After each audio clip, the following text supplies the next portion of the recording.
Good afternoon and good evening, everybody, from wherever you may be watching. My name is Arash Madani, and on this International MPS Day, we welcome you to our Google Hangout. With me is my good friend Simon Ibel, who is the head of the I Believe Foundation. Thanks so much, Russ, for moderating us. Thanks to Maria Mayoni and Monica for being here, and Chris Higginson hopefully joining us shortly. You're looking good in the purple, brother. I know, it's purple. You have you've got your purple tie on. That's it. That's it. I wanted to introduce everybody who is joining us on our panel today. We'll start with Maria. She is a nurse at Sick Kids who has treated many MPS patients throughout her career. Maria, good afternoon and welcome. Hello, thank you for having me. Monica joins us from Vancouver. Her brother Gregory passed away back in 1993 due to complications from MPS II. Monica, I believe you said you also have some Toronto connections. Welcome this evening, and thank you for joining us. Thanks. We're going to wait for Kristen, who's going to join us momentarily, but we wanted to get started. Guys, this disease affects so many people in so many different ways. Monica, I thought I'd start with you, maybe telling us a little bit about how MPS II has affected you and your family. Absolutely. So I have a couple of pictures here of my brother. I'm not sure how old he was here. He looks about 5 or so. Yeah. And he's a little bit older here. And this is Gregory, around 10. This is how I kind of last remember him. Okay. So I'm going to speak about MPS II from a sibling's perspective and what I witnessed in terms of what my parents had to go through without a lot of support at the time with him growing up in the 80s. So it was very challenging for them to kind of go at it alone. And sure, Sick Kids was amazing. And we still support the hospital because growing up in Toronto, but we felt very alone. And then as a sibling, I felt kind of neglected because Gregory required so much care and attention. There was no options. You just kind of were at the whim of community support that was available at the time. But we really were just kind of left to our own devices in many ways, and my mom was trying to juggle, like women, even without handicapped children, have to juggle career and motherhood. So it was really hard to watch her kind of go at it alone, and Gregory required so much care, and there was no treatment options at the time. So it was really emotionally challenging to watch and to stand by and just watch my brother, born at the apex of his life, and just go downhill and lose his ability to walk and talk, and you felt very helpless. I'm sure. Monica, you're speaking about how few options there were, and I know Simon's going to jump in about this because of all the technological advancements that there have been. Maria, you've been at Sick Kids for quite some time. How have you seen the treatments evolve as the years have gone by? Well, my first experience was with MPS I patients, and then I met Simon, and he was my first MPS II. And at present, I'm in the unit, and there are MPS IV patients. So it is a rare disease, but because I know all these people, it seems that they're all around me. But what I have noticed with these kids is when they first come into the trials is that they have problems breathing. They don't have a lot of stamina. They're short-statured. They're not growing to their full potential. But as they have, through the trial and stuff, they have improved with their breathing. They've cut back on their oxygen use. They can walk for longer periods. They do certain testing with the kids. How far they can walk in 6 minutes, how far they can climb stairs in 6 minutes. So we see like a progression with kids, that they do get better with what the treatment is right now, and with Simon, that was also visible when I took care of him. You could hear his breathing had improved, like you could actually hear him in the room because his breathing was so intense and labored. But but as he went on with the treatment, his saturation improved, and he was able to go off his oxygen use and so forth. So with that gives me the satisfaction that yes, I am helping these kids, but it's also great to see them improve with the medication and with the, I guess, the science behind what's going on right now with the medications. I know I'm rambling, but sure. I thought there was something interesting that Monica discussed. She said at times as a family you felt very alone. Different adversity treats and people handle adversity in different ways. How do you deal with that loneliness? How do you feel, and how do you try and push that aside and realize this is something that everybody can take part in? I don't know who to throw that to, but I know what I can relate to obviously both what Monica and her parents and obviously her brother Gregory went through. Having been born in Toronto, spent a lot of time in my early years before moving to the West Coast to Victoria, had 6 kids, and obviously an incredible institution. Obviously Maria works there, and seeing kids from all walks of life. For me, and every case is different. There's no right or wrong answer. You deal with something, you get dealt this blow that you have a rare disease, and obviously I know Monica and Maria both know my mom, who's obviously my guiding light and my rock, who's allowed me to be here today speaking to you.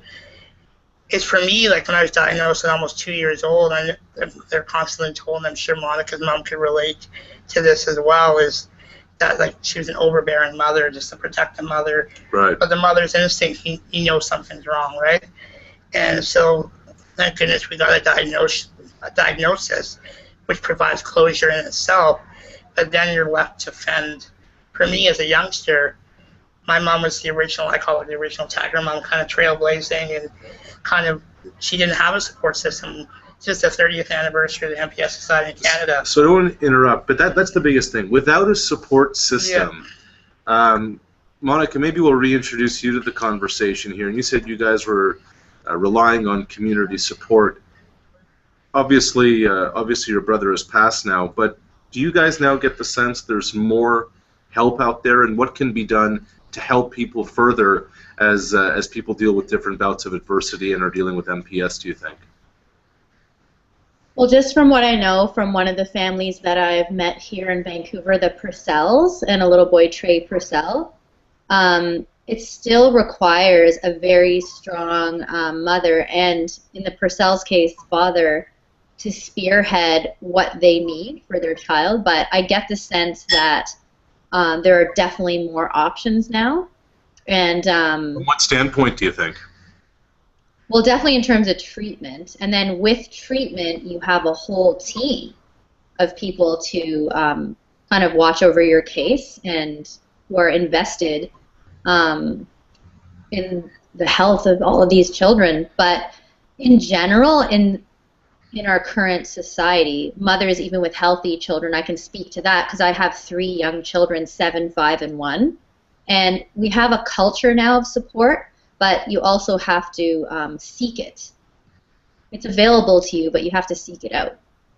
And I think also is that Monica's spot on also from a family perspective, but also knowing that there's other cases out there because of diagnosis. And I'm sure there was many more cases before myself and Gregory and other patients. Sure. But now that there's the awareness of these diseases, MPS II and the other related MPS diseases, there's more support within families. And obviously, we're having a conversation across the country about this disease on International MPS Day. Technology helps with that, but also societies such as the National MPS Society in the U.S. and the Canadian equivalent, right? So family support, awareness. I think just building a community amongst like the Purcells, my family, Monica's, and then obviously Kristen family, the Higginsons, and so on. That support in itself allows people to be able to say, I'm not alone in this battle. It's International MPS Day. Simon Eibel is the head of the I Believe Foundation. My name is Arash Madani. We're joined by Maria from Toronto, Monica, who is joining us from Vancouver. And we're having a conversation about the awareness and everything that goes on with this disease, one of these rare diseases. Maria, you've had a lot of patients over the years come through the hospital. I don't want to suggest there's hope now, but the man sitting to my left has been kicking it for more than 30 years, bugging all of us and living with this disease. Is there hope now that you can live with this disease into past your adolescence and into adulthood? I hope so, but I guess the problem that I see is still the absence of a rare disease policy here in Canada. A rare disease policy? Yeah, an orphan drug policy. This is an orphan drug because the prevalence of this disease is so rare. So every time a child is diagnosed with an MPS or something to do with this umbrella family of diseases, they have to go through. I guess they have to apply to see if they can be on this drug. Okay, so with MPS II, okay, Simon, he went through the clinical trial, right, with Shire, and then he was fortunate enough that Shire stayed behind him, and they guaranteed that he would get this drug. But it's almost as if they have to apply for a job almost, because they have to but they have to say that I have this disease, and am I worth it, okay, to get this disease for the rest of my life. Wow. So this drug is very expensive. It's a man-made drug. So there's only one company that makes this drug, which is Shire. So in Simon's case, it would cost him almost $500,000 a year for him, to go down to the local drug company, drug mart, and pay for it. Well, right. You and I don't have that sort of money. Neither does Simon. So he had to apply to the government. Right. So let's talk solutions here, almost, Maria. I mean, what can be done here? Is this one of those things where, if some kind of active crusade towards the government was done about educating our lawmakers about just how significant an issue this is? Well, yeah, that's what Simon is doing now with his foundation. He has he has taken his plight, his disease, who he is, and say, I'm worth it. And there are other kids out there who are also worth it, and they deserve a chance at life. And their only chance is through this drug. So Simon, how do we go to our government officials and make this happen? It's kind of like a double-edged sword, right? Like we're so very, very blessed to have the number of patients that there are in the world with this disease. Is ultra rare, right? So there's only about 2,500 known patients in the world with MPS II. Not everyone's treated, but we have a company that's invested in us and invested in our lives to save our lives. And so we're very lucky and blessed to have Shire on our side and creating a drug that stops the progression of my disease.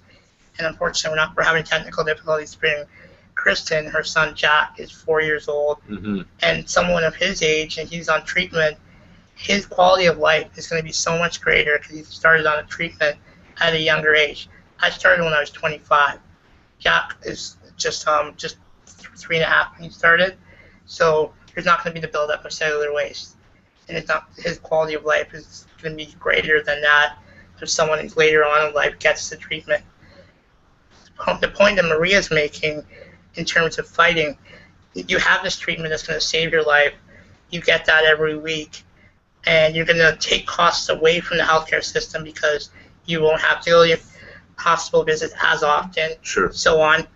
We can have a great conversation about this. But because Canada is the only developed country in the world with no federal policy to support rare diseases, individually 7,000 rare diseases. Individually, they're very, very rare. Collectively, 1 in 12 Canadians suffer from a rare disease. So rare is not that rare. But when I had to advocate, as Maria says, Shire provides this drug for me, creates this, what I call our magic drug. It really is. I never believed I'd ever be able to receive it.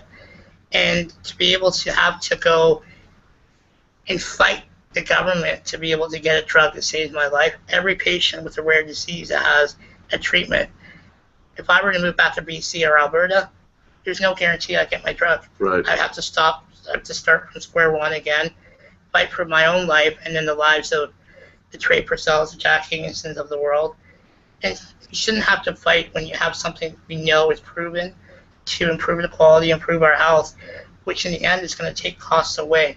So one of our partners at CORE, Gerhan Wong-Rieger, who is an expert policy advisor in rare diseases, that's what the Canadian Organization for Rare Disorders, that obviously the I Believe Foundation supports, in their efforts to develop a framework for Canada out of Ottawa to develop a framework for all rare diseases. So we have something in place to get access to these treatments such as Elaprase. Because it shouldn't have to go fight for a drug. We're already sick as it is, right? When we should have to spread ourselves on the top of a newspaper or on the radio or speaking to you on TV. You know, that's not right. That's not humane. Right. I'm just noticing down here we have a few new viewers. Just wanted to welcome everybody. This is International MPS Day. My name is Arash Madani. This is Simon Eibel. We're having a conversation about MPS II. Joining us is Maria, who's been a long-time nurse at Sick Kids. Monica is with us from Vancouver. Her brother Gregory passed away in 1993 due to complications from MPS II. Monica, you were mentioning the Purcell family in British Columbia that you've been around. Their son's been diagnosed. What's your involvement been, and after dealing with your brother as a child, now as a mother of 3, what's it been like, you know, dealing with the Purcell family and helping them through the process? Well, I feel they are so blessed, especially little Trey, because they are so passionate about this cause, like Simon's mom, and have taken it a step further to be activists in fighting for their son's rights. And the Fowlers, that's who you said was supposed to join us, is that right? Little Jack? No, Jack Higginson. Oh, they're different. They're in Ontario. Okay. Because the Purcells have really brought light to what it's like to live day by day with this disease and all the challenges. I emceed their latest fundraiser. They live about 45 minutes away from me, so I don't get to see them as often as I'd like, and they have 3 kids, and we have 3 kids, so you know life with kids, how that can go. But I really have relived my childhood through getting to know them, because What's Trey that been like, Monica? Sorry to interrupt, but what's that been like? Bittersweet, because I think of what my brother's life would have been like on Elaprase, because I didn't have your typical sibling relationship with him. Gregory's vocabulary was maybe 10 words maximum. Right. He's already nonverbal, and he was at his height of happiness and vitality around age 7 or 8, and then it just went downhill. He lost his ability to walk due to complications, and then he was in the hospital pretty much for the last 3 years of his life with a trach and everything, just the body just slowly shutting down. It was really hard and very painful. I was 17 and he was 15 when he passed away. So seeing Trey, who has a chance at a regular healthy childhood, he's running and happy and he's able to interact with his siblings and go to school, and it's really hopeful. Like, hope is like the theme for today, right? Yeah. Maria, in the hospitals, do you get the sense at all that some of these parents have hope? Yes, I do. Right now we have a group of MPS IV patients in that are on another clinical trial with another company, and the parents are ecstatic that they were able to take part in this clinical trial, and they have seen their children improve on the drug that is being trialed. So yeah, there is hope that they could have a normal, upbringing and stuff. Most of they're between the age of, I'd say, 9 and 17 right now. So we have seen some I guess some growth spurts in some, that have gone through it on the drugs, and we've seen like a stoppage of the progression of MPS IV. So yes, there is hope with these new drugs. I just want to say, like, I feel like, Simon, you embody like hope with capital letters. Like, you are amazing. You're one of the most intelligent, competent people I've ever laid eyes on. You're so passionate, and it's inspirational. So thank you for doing what you're doing, because I think it motivates families to step up and come out, and you don't have to be ashamed if your life has been touched with MPS II. There's nothing to be ashamed about. Step up and join this community and fight for your cause. You're amazing. Thank you so much, Monica. And it means a lot. And obviously both of you. And the plan was to have Kristen Aikenson on here as well to provide a mother's perspective. And unfortunately, we're not sure.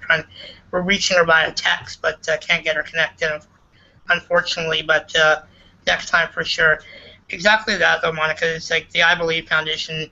Obviously, our end goal is to find a cure, and I really believe.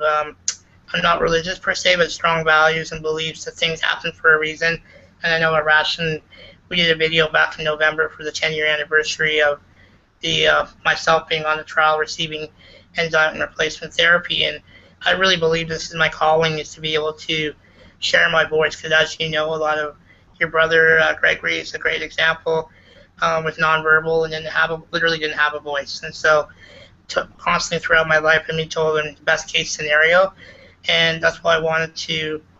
This is my passion. This is what I should be doing. However long it's going to take, we'll get there. But really, what the epitome is to find a cure of MPS II. But what it really stands for is the obstacles that we each have. We all have an obstacle. It's really what's embodied in the name of I believe. I believe. Arash Madani. I believe this. You have a challenge. We all have challenges. Mine happens to be more in your face with MPS II, but it doesn't define who Simon Ibel is, right? It's just part of who I am. Right. And so that's what we're really trying to create in our movement, all supporting the end goal of finding a cure for MPS II and the related disorders. And I know we'll get there. It's just a matter of when, and we're not that far off. We really aren't. We just need to bring this community together and to fight for the common good. Monica, when you decided to go and kind of join the Purcell family and visit with them, you obviously had the memory of your brother in the back of your mind, but what kind of keeps you going back periodically when you get a chance to visit with them? Yeah. It's actually not for me as much as how can I be of service to their family, and especially the siblings, because that's the perspective that I have. That's my experience. So when Sadie and Avery, Trey's siblings, get old enough where they have a desire to meet someone who's been through what they've been through, who can empathize with things like maybe, I haven't spoken with them, they're still quite young, but I want to be available to them should they ever need someone to talk to. I don't know if there's like, you know, peer, like judgment from other kids. I don't know, because my kids are still quite young. I don't know what the school environment is around Trey. Like, but I know back in the 80s and 90s, oh my gosh, I was so protective over my little brother. People be like, what's wrong with your brother? Why does he look like that? And then all the explaining and defending, and it's exhausting to have to defend why your brother happened to be dealt the cards that he was dealt. Maria, when parents and families come into the hospitals, what are the common things they ask you about the future and the potential for hope? They are just so thankful that there is a chance for their child to live a relatively normal life with this trial that they've been, that they're part of. That, I think that's the biggest thing. They do ask, what they should expect, but they are just so thankful that there is a chance for them to grow up, normally, if you want to use that word. That's all I can say is just, it's, the hope is there, and the thankfulness that they have this opportunity, I guess, to help their child, Sure. have a normal life. We continue, Simon, to talk about hope and what the next step is and what the next steps may be, and obviously the replacement therapy has helped you quite a bit.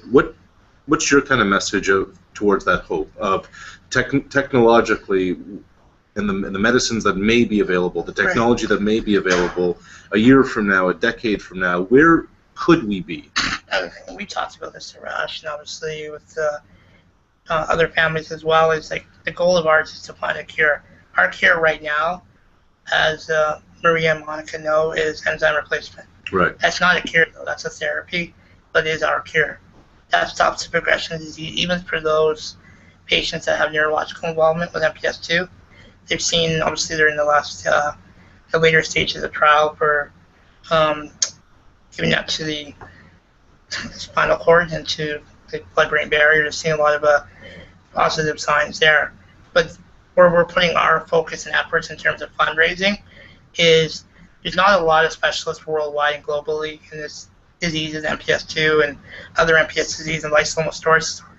So the unofficial center of excellence is really the belief in gene therapy, and my belief personally is Dr. Joseph Munster down at the University of North Carolina in Chapel Hill. So our first project that we want to fund in a not so distant future is his work, and then being able to have collaborative efforts with other research projects to come together instead of mismatching, and to be able to support together efforts to get a cure or get closest to it than we can in the near distant future.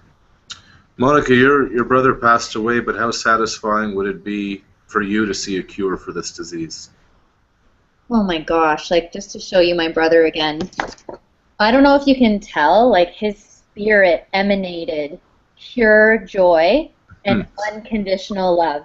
Like, this is my brother. He was just so happy all the time, and I used to question, like, does he understand his condition? I don't think it really fazed him. Like, he just lived from a place of pure light and pure joy, and everyone's lives who he touched, he had a ripple effect of happiness. Like, these children and these boys are here to teach us something, and we need to listen. We need to help these kids, all kids with rare diseases, and it doesn't even matter if you're a parent with one of these rare and beautiful children. Every parent can empathize by the fact that you would be crushed inside if you knew what it was feel like to lose your child before you. It's not natural for your child to die before you. And I know the pain that my mom went through. She carried that pain with her whole life. And she actually only lived 10 years longer than my brother. She passed away when she was 57. And I sometimes wonder if that pain killed her heart, you know? And now as a mother of 3, I can empathize what that's like. So I feel like whether or not your life has been touched by a rare disease, you're a parent, you can empathize with what it's like to, even when your child has a cold, when your child is sick, and you feel like you just have to watch it kind of ride itself through. I can't imagine what it was, well, I can imagine, but I don't know.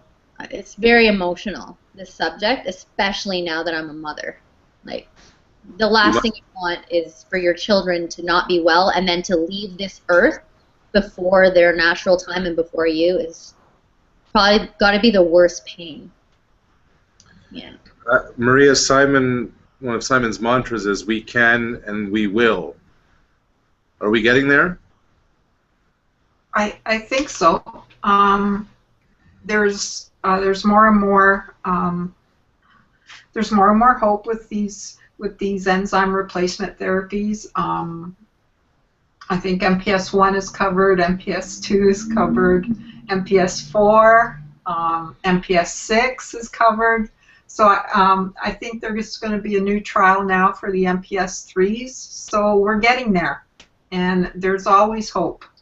And you know, just looking at these kids that come through, sick kids, they honestly don't see their limitations. They just go for gold, and I think that's what makes my job so satisfying is just to see these kids, you know, with these smiles on their faces, and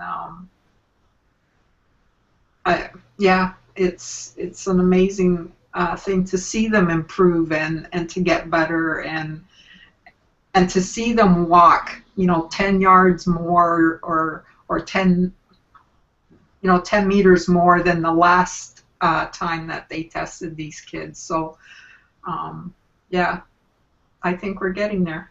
Yeah, I think it's exactly what Maria and Monica said. Arash is like, there's like, the medical hope is just, we're starting to have enzyme replacements and cures right now for all of these MPS diseases, which is absolutely incredible. As you and I have talked about many times, is never believed I would be receiving what I call the juice every week. Right. And even in myself personally, I've seen incredible differences. People that haven't seen me for quite some time, my breathing and my personal feeling, my speech enunciation. For me, the satisfaction comes from, I've known the Purcell family, like Monica, for many years, and seeing Trey and seeing Jack and these other young kids over the meeting them. I didn't meet someone with MPS II or MPS until I was 24. So it was a long time. I didn't know anyone that could relate, that never held me back. But going back to what Monica says is, like, I was at Sick Kids the other couple nights ago visiting a young MPS II patient, friend of mine. Right. He was in for surgery. Just went by to say hi, cheer him up a little bit. These kids are just, they're kids. Yeah. But they can teach, they're very, very intelligent. And what we want is these kids with rare diseases, MPS II, is don't treat them any differently. It's the inside out, not the outside in, you know? And it's just like, never judge a book by its cover, right? And they're brighter than most. I'm not saying because I'm biased, because I'm an MPS II patient, but these kids are sharp cookies, and they can teach people in everyday walks of life. Is they're here for a purpose, and don't discount life because it's precious. And we're very lucky to have what we have, because you never know how long we're going to be here for. And don't worry, we treat Simon the same as all our other buddies. Sure, we bug the hell out of him just like everybody else. I wouldn't expect anything less. We're going to wrap things up here. Monica, do you have a final thought as we sign off on International MPS Day? Just again, from the perspective of a sibling of a little boy that had MPS II, I would not be the person that I am today had Gregory not been in my life. And it's all how you look at it. He was a blessing, and all children, especially these cutie pies with hunters. You know, again, I just got to show you, like, just please support this cause, because, you know, we don't want them to be the forgotten children just because of this word like rare disease, and a child is a child. And, you know, that whole Obama policy, like no child left behind, I wish that that would be like a universal term. No kidding. This is Alana, by the way, my third child. She's about to join us. So thanks for having me on this call. Thanks so much. Thanks so much for having us. Alana, that's Uncle Gregory, by the way, in the photo. You're going to hear a lot more about him as the years go on. Maria, we have to get going, but any final thoughts before we sign off?